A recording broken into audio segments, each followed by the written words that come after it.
We have the scores, highlights, and updates from the state championship games right here on myGSPN Recap. Good afternoon, guys. I'm Chris Gonzalez. I'm Will Saborido. And I'm Ricky Saborido. And thank you all for tuning back in to myGSPN's Recap, where we talk high school sports. As you guys know, the show is brought to you by Guarded Grocer and You Discover Florida. That's right, Rick. And we have a very exciting show for the people today. But before we get started, a couple of things I want to go ahead and remind you guys of. First and foremost, make sure you are following us along on our social media pages. Instagram at myGSPN, Twitter at myGSPN Sports, and subscribe to our YouTube page to have your chance to be entered into the giveaway for this PS4 here. Let me go ahead and block Will out the frame real quick. That's fine. This PS4, because this thing is prettier than him. But yeah, you guys are going to have the chance to win this. Details are on our Instagram page. Go check that out. Now, guys, we were actually out at the state finals for 5, 7, and 8A for high school football. We're going to go ahead and start it off with the Apopka game in 8A. Ricky, I'll let you take it from here. Yes, sir. So Apopka, they had a great chance to start early with a touchdown, but they ended up fumbling on the 1-yard line. However, the defense ends up giving them another opportunity, and they capitalized. Quarterback Jaquan Lohman, who fumbled earlier, gets it done on the ground, and Apopka has a 7-0 lead. Now, Xavier Henderson, who we knew would get his number called this game, responds for Columbus with a rushing touchdown of his own and ties the game up at 7-7. Jaquan Lohman, the quarterback for Apopka, only attempted 3 passes for 1 completion in this game, but he made that 1 completion count as he connected with his wide receiver Jalen Williams for a 29-yard touchdown to get the lead back. But Columbus would end up blocking that extra point, which would end up being huge later in the game. Apopka is up 13-7 at this point, and they would keep it going to start the second half. Columbus fumbled the kickoff, which led to a Tramar Jackson rushing touchdown for the Blue Darters, who are now up 20-7 heading into the fourth quarter. Guys, they had been dominating the game up to this point. Apopka's offense was on the field a lot, and they had the lead the entire game, but Columbus's playmakers would step up big in the fourth quarter. Here we are on 4th down with only 3 minutes left in the game and still down 13 points. Quarterback Brandon McDuffie fumbles while rolling out, but gets a really fortunate bounce. It bounces right back up into his arms. He then finds running back Henry Parrish for a 15-yard touchdown. If Apopka would have been able to recover that fumble, they very well could have sealed the game at that point, but instead, they are up only 7 after they blocked the extra point. Here we are now with 1 minute and 57 seconds left in the game. From Columbus's own 28-yard line, they have one last chance at this. And who do they look for? Their All-American wide receiver, Xavier Henderson. He makes a huge play on 3rd down to keep the drive alive. And then he makes another really nice catch with only 19 seconds remaining to get the Explorers on the 6-yard line. And then with only 8 seconds left, they go to their stud running back, Henry Parrish, who gets a touchdown to get Columbus within 1 point. And now they have a decision to make, guys. Are they either going to get the extra point and force overtime, or are they going to go for 2 and get the win? They end up risking it all, and it pays off big time as Javar McSween converts a 2-point conversion and Columbus wins the state title game for the first time in school history. Guys, what a comeback from the Explorers, and just a heartbreaking loss for Apopka.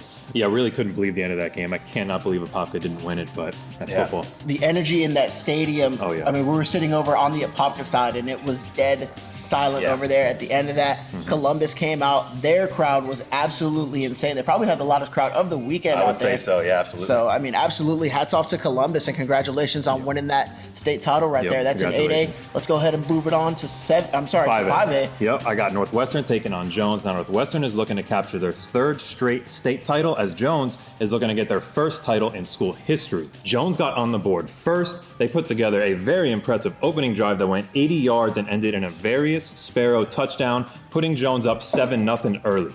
Jones kept it going on defense, forcing a punt, but the return man muffed it, and Northwestern's Romello Brinson recovers. This set up great field position for Northwestern, and they capitalized with a Nathaniel Noel rushing touchdown, making it 7-7 late in the first. Northwestern would keep the ball rolling as freshman quarterback Teron Dickens finds wide receiver Marcus Fleming to put the Bulls up 14-7 early in the second quarter, giving Northwestern their first lead of the game. That lead did not last long as Jones responds with a 66-yard drive, ending in another Avarius Sparrow rushing touchdown tying the game at 14 all. The score would remain tied heading into halftime, and in the second half, Northwestern took their opening drive 61 yards that ended in an 8-yard touchdown run by Nathaniel Noel, his second of the game. Bulls take the lead 21-14 with 7 minutes left in the third quarter. Later in the quarter, Jones would attempt a punt, but a penalty on Northwestern would give Jones the ball back, setting up a 27-yard field goal from Jeffrey Saint, making the score 21-17 Bulls. At this point, it is just a 4-point game going into the fourth quarter, but unfortunately for Jones, Northwestern kicked it into another gear. Nathaniel Noel got his third rushing touchdown of the night early in the fourth quarter, making it 27-17, and later in the fourth, Teron Dickens finds Romello Brinton for a touchdown, sealing the game 34-17. Jones falls just short of capturing their first state title, and Northwestern gets their third straight and 7th overall in school history. And that game right there was the most packed in attendance out of those games. I mean, literally sold out in the stands. There was you guys people saw the line outside of the seat. I mean, it was something. Jones community definitely came out ready. They showed out. I saw so many people with class of 1981, class of 75. They had alumni from the start of the school's history cool to see. out there. It was really great. They had the band and everything out there. But another Orlando team that fell short in the state title game. So big hats off there to Northwestern on capturing that state title. Last one here, guys, is class 7A. Edgewater taking on St. Thomas Aquinas. And honestly, guys, Edgewater was dominant in the first half in this one. After forcing Aquinas to punt on their opening drive, Edgewater was pinned at the 1-yard line and cooked up a 6-play, 99-yard touchdown drive behind a 54-yard Christian Leary touchdown run out of Wildcat formation to give Edgewater a 7-0 lead to start the game. Edgewater forced Aquinas to punt twice and had an interception in the first quarter and kept a 7-0 lead as they headed in to the second quarter. After making a huge goal line stop here, Edgewater had their offense pinned on the goal line once again, and very much like the first time they found themselves in this situation, they give it to Christian Leary.